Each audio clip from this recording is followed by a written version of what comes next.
सुनते हो। ये धरती उसी की है जो बहादुर है, ये धरती हमारी है क्योंकि हम बहादुर है। मुश्किल वक्त कमांडो संघ, मुश्किल वक्त कमांडो संघ, भारत माता की जय। कमांडो।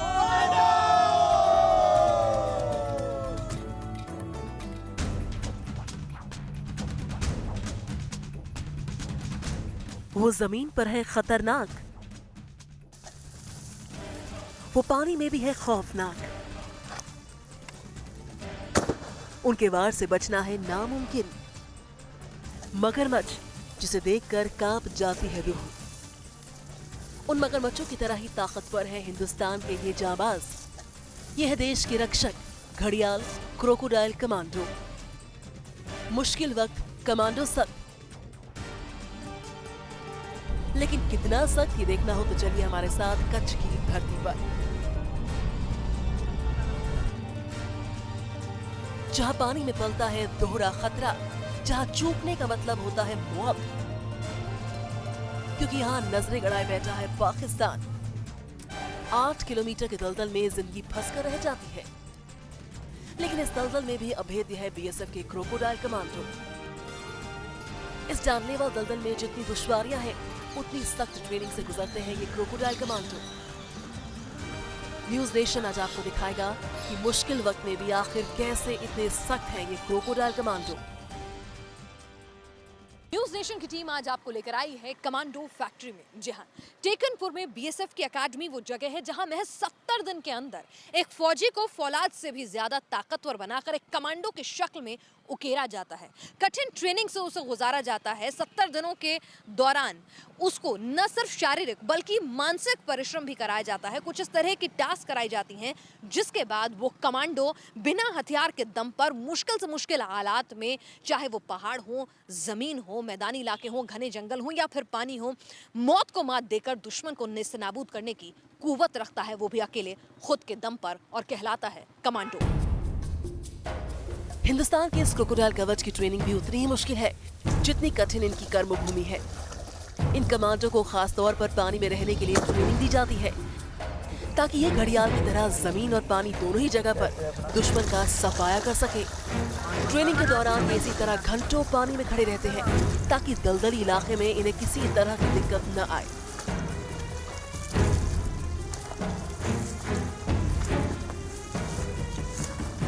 बीएसएफ कमांडोज को खास तौर से एम्फीबियस सर्कमस्टेंसेस के लिए भी ट्रेन किया जाता है, और यहाँ पर जो आप ये ट्रेनिंग दे रहे हैं ये क्रीक क्रोकोडाइल कमांडोज की ट्रेनिंग हो रही है। क्रीक क्रोकोडाइल कमांडोज को कच्छ रीजन जो है उस टेरेन में पोस्ट किया जाता है, तो इसीलिए उन्हें पानी में, दलदली मार्शी लैंड्स में, वहां पर भी विषम परिस्थितियों में दुश्मन के लिए सर्च ऑपरेशन चलाना, पेट्रोलिंग करना आना चाहिए। इसीलिए इनको स्विमिंग की खास तौर से ट्रेनिंग दी जाती है, मार्शी लैंड्स में किस तरह से ऑपरेशन कंडक्ट करने हैं और 12-12, 24-24 घंटे किस तरह से पानी में खुद का सर्वाइवल करना है, तो इसके लिए भी इन्हें इम्यून किया जाता है। यहाँ पर आप देख रहे हैं बीएसएफ अकेडमी टेकनपुर में ये इस वक्त जो ट्रेनिंग चल रही है वो मगरमच्छ से इंस्पायर होकर क्रीक क्रोकोडाइल कमांडोज की ट्रेनिंग चल रही है।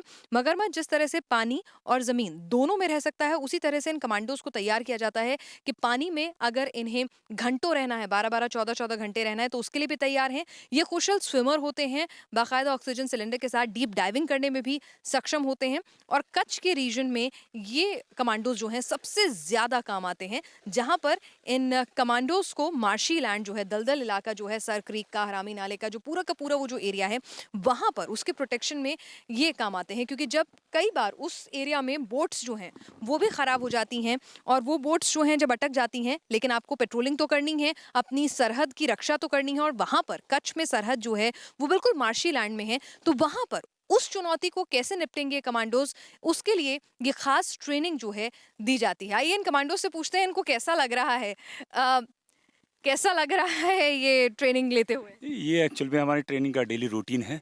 ये अक्सर हम अपने, ताकि हमें फील्ड में भी कोई इस तरीके से परेशानी नहीं आए, तो ये एक्सरसाइज का एक हिस्सा है हमारा।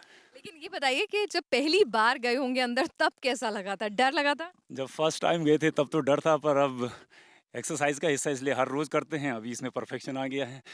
अभी कोई प्रॉब्लम नहीं आती इस तरीके से। चलिए तो कुछ और लोगों से पूछते हैं। यहाँ तो मुस्कुराहट के साथ ही ये लोग इस एक्सरसाइज को अंजाम दे रहे हैं और यही कमांडोज का जज्बा होता है कि कितनी भी मुश्किलें हों, कितनी भी चुनौती हो, ये मानसिक तौर पे इन्हें इतना सक्षम बना दिया जाता है, शारीरिक तौर पर इतना सक्षम बना दिया जाता है कि इनको किसी भी विषम परिस्थिति का एहसास नहीं होता है और डर के आगे जो जीत आप सुनते हैं वाकई में उसे सार्थक करके दिखाते हैं ये लोग। ये बताइए कि जब अंदर जाते हैं हम 12-12, 14-14 घंटे भी रहना पड़ता है ट्रेनिंग में, क्योंकि आपको इस तरह की ट्रेनिंग मिलती है क्रीक क्रोकोडाइल कमांडोज की, तो कितनी मुश्किल होती है? देखिए, जैसा कि हमारा मोटो है, मुश्किल वक्त कमांडो सख्त, तो हम हर विषम परिस्थिति से निपटने के लिए खुद को तैयार करते हैं, चाहे वो थल पे हो चाहे वो जल में हो। तो दोनों ही तरह की ट्रेनिंग हमें इस बात के लिए दी जाती है कि हम किसी भी तरह के ऑपरेशन को मुकम्मल तौर पर पूरा कर सकें। यहाँ पर सर्दी का मौसम है और पूरी तरह से ठंडे पानी में लोग भीगे हुए हैं और इनका पूरा का पूरा जो आप देखेंगे कि इनका जो पूरा बैकपैक है वो भी भीग चुका है। तो यानी कि जो पूरा सामान होता है, जितना वजन होता है उसमें, वो अब पानी घुस जाने की वजह से कितना ज़्यादा भारी हो गया होगा। उसके बावजूद भी ये अपनी पूरी एक्सरसाइज जो है उसको कंडक्ट कर रहे हैं, ट्रेन कर रहे हैं। और जैसा कि आप देख रहे हैं कि यहाँ पर तो अभी सिर्फ ट्रेनिंग हो रही है, लेकिन जब ये ट्रेनिंग कंप्लीट करेंगे 70 दिनों की और उसके बाद ये कहलाएंगे क्रीक क्रोकोडाइल कमांडोज। इन्हीं कमांडोज में से कुछ जो हैं वो एम्फीबियस सर्कमस्टांसेस के लिए ट्रेन होते हैं और उसके बाद ये बन जाते हैं क्रीक क्रोकोडाइल कमांडोज। कच्छ के किलर कमांडो कुशल गोताखोर है। वो 12-12, 14-14 घंटे बिना किसी मुश्किल के पानी में रहकर खास तौर पर ट्रेनिंग लेते हैं। और ये ट्रेनिंग कितनी अहम है ये समझने के लिए हम आपको लिए चलते हैं इन क्रोकोडाइल कमांडो की कर्मभूमि पर, कच्छ।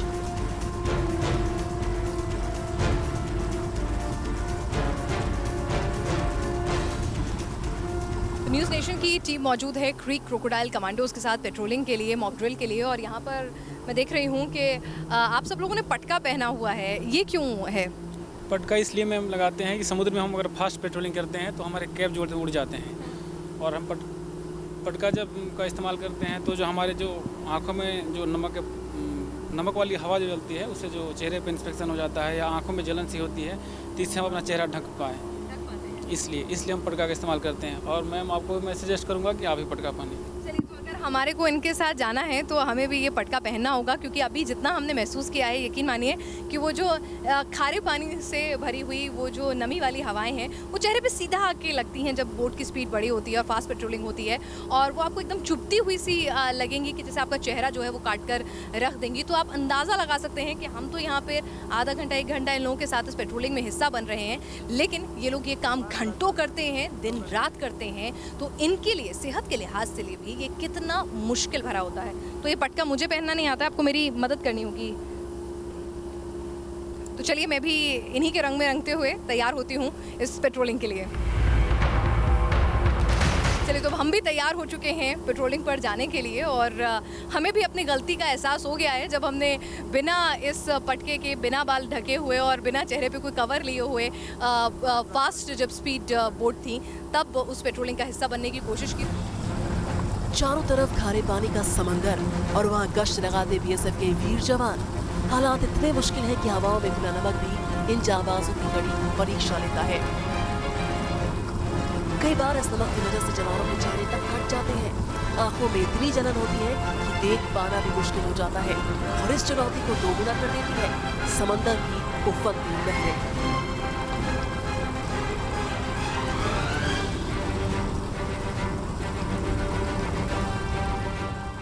चलिए, ये पेट्रोलिंग बेहद मुश्किल है, तो इन कमांडो से ही पूछते हैं किस तरह की मुश्किलें आती हैं। आपका नाम जान सकते हो? विभूति सिंह। विभूति सिंह जी, ये बताइए कि ये कितना मुश्किल रहता है इस तरह की पेट्रोलिंग जो होती है, क्योंकि मौसम भी आपका साथ नहीं देता है, रफ सी भी रहता होगा। हाँ, ऑफ सीजन में ज़्यादातर हवा बहुत तेज़ चलती है और ज्वार के समय मतलब बहुत दिक्कत होती है जाने आने में। और गर्मी भी इधर ऊपर से और नीचे से दोनों तरफ से गर्मी बहुत मतलब आँखों को तरफ रोशनी बहुत ख़राब करती है।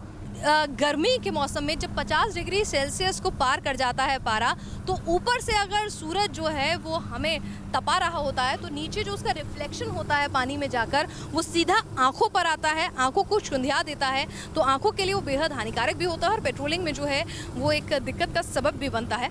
तो इस तरह का कोई नुकसान ना हो तो इस तरह के जो गॉगल्स हैं इनको ये प्रोवाइड किए जाते हैं। तो तेज़ हवा से वो जो छींटे आते हैं नमक के पानी के, उससे तो ये बचाते ही हैं, साथ ही साथ जो सूरज की रोशनी से जो रिफ्लेक्शन होकर हीट आती है और आंखों की रोशनी के लिए वो बेहद नुकसानदायक होती है, तो उसकी प्रोटेक्शन के लिए भी एक तरह से काम करता है। कितनी मदद हो जाती है इससे?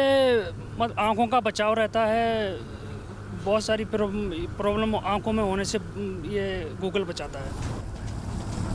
जब चुनौती बड़ी हो, चारों तरफ से दुश्मन का खतरा हो, तो हर मुश्किल खुद ब खुद छोटी लगने लगती है। हर हाल में मिशन पूरा करना ही इन कमांडो का मकसद बन जाता है। जितना कोलाहल इस समंदर में है, उससे कहीं ज्यादा कोलाहल इन जाबाजों के मन में है, क्योंकि वो जानते हैं उनके चूकने का मतलब है देश पर हमला, क्योंकि पाकिस्तान हर पल उनकी एक गलती की ताक में बैठा हुआ है।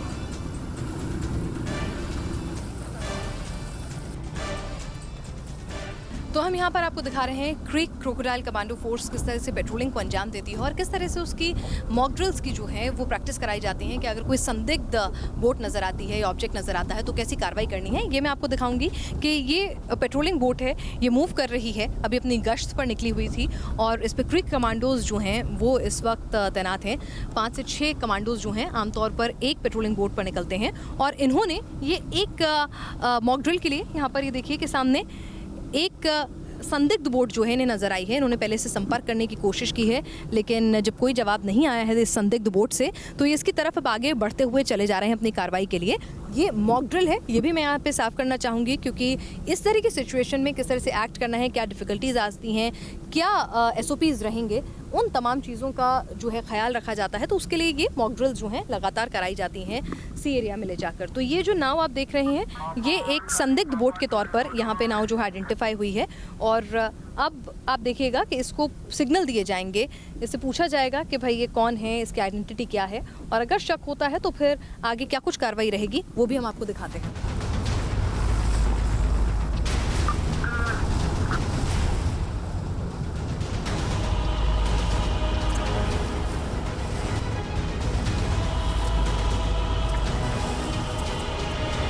ये महज एक मॉक ड्रिल थी, लेकिन आतंकियों से आमना सामना इससे कहीं ज्यादा खतरनाक हो सकता है और इस मुश्किल को दोगुना कर देती है इस इलाके की दलदली जमीन। दुश्मन घुसपैठ की फिराक में होते हैं और उन पर निगरानी के लिए यहाँ कोई चेक पोस्ट नहीं बनाई जा सकती, लेकिन देश के इन जाबाजों ने इसका भी तोड़ निकाल दिया।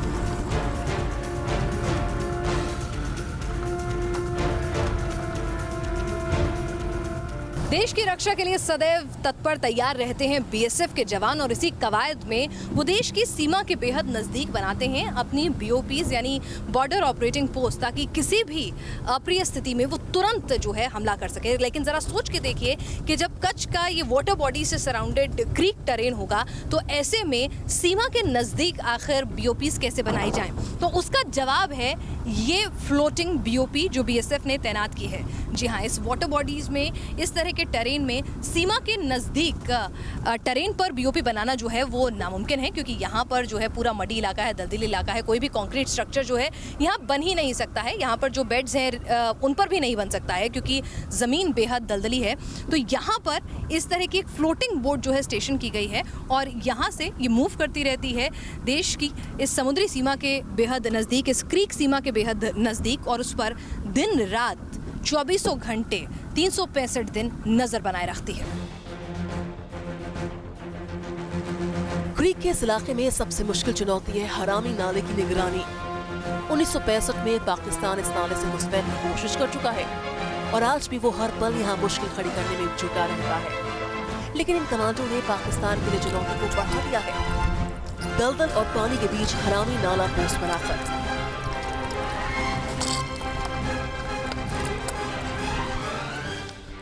तो ज़रा कल्पना करके देखिए कि मेरे चारों तरफ समंदर का पानी है, जो क्रीक और बैकवाटर्स का पानी यहाँ पर आ जाता है, उसके बीच में ये दलदली ज़मीन एक जो है बेड मिला है, उस पर एक पोस्ट तैयार कर ली गई है। तो कितनी मुश्किल परिस्थितियाँ होती होंगी। यहाँ पर कोई आपको बता दूँ कि कोई लाइट नहीं है। अगर जो सोलर एनर्जी है उससे जितनी मुश्किल लाइट चार्ज हो सकती है उसी का इस्तेमाल किया जाता है और यहाँ पर कोई कनेक्टिविटी नहीं है, कोई साधन नहीं है, सिर्फ आपके पास आप बोट्स पर निर्भर रहते हैं। अगर यहाँ यहाँ पर जो तैनात जवान हैं इस पोस्ट पर, उनको खाना पहुँचाना है, कोई मेडिकल एड देनी है, कोई मैसेज देना है, तो किस तरह से बोट के सहारे ही एक इकलौता विकल्प होता है, या फिर अगर बोट भी नहीं हुआ करती थी जब, तो आपको पैदल जाना होता था।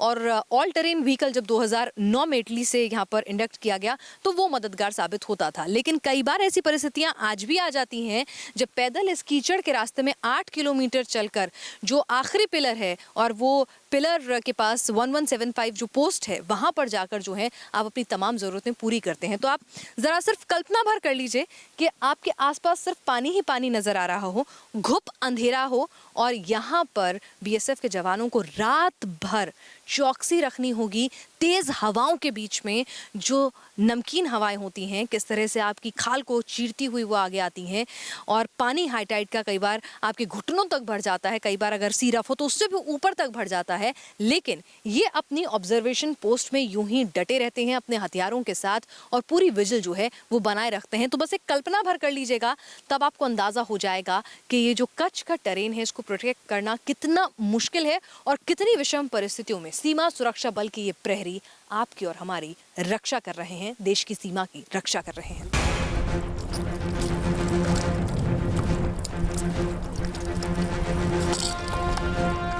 चुनौती निगरानी रखने की है और ये काम सिर्फ पोस्ट पर मौजूद रहकर नहीं किया जा सकता। इसीलिए ये जवान फुट पेट्रोलिंग करते हैं, घुटने घुटने तक भरे दलदल के बीच।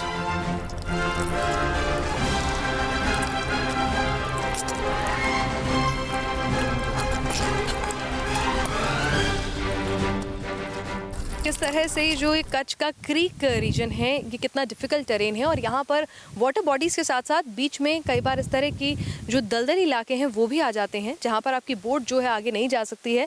लेकिन जाहिर सी बात है कि बीएसएफ के जवानों को तो सीमा की रक्षा करनी है, और अगर इस तरह की कोई दलदली मार्शी लैंड बीच में आ जाता है तो उन्हें उसे भी पार करना है। और इसके लिए दूर से देखने पर हमें लग रहा था कि ये जो मार्शी लैंड है ये ठीक है आसानी से पार हो जाती होगी जब आप वहाँ सोचते हैं कि चलिए ठीक है चलते हुए चले जाएंगे आगे, लेकिन ये कितना मुश्किल होता है ये हमें यहाँ पर रुपिंदर सर बताएंगे। रुपिंदर जी, काफ़ी मुश्किल काम होता है ये? काफ़ी मुश्किल काम है। जैसे भी हम किसी भी चैनल को पार करना है, ये एक तरह से हमारे जवानों के लिए एक ऑब्स्टेकल का काम करता है।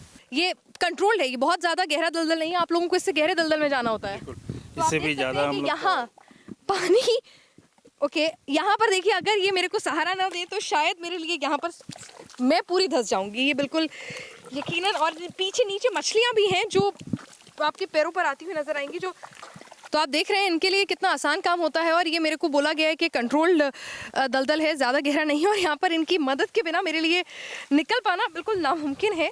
तो आप अंदाज़ा लगा सकते हैं कि जिसे मैं आसान समझ रही थी वो कितना मुश्किल और चुनौतीपूर्ण भरा काम है।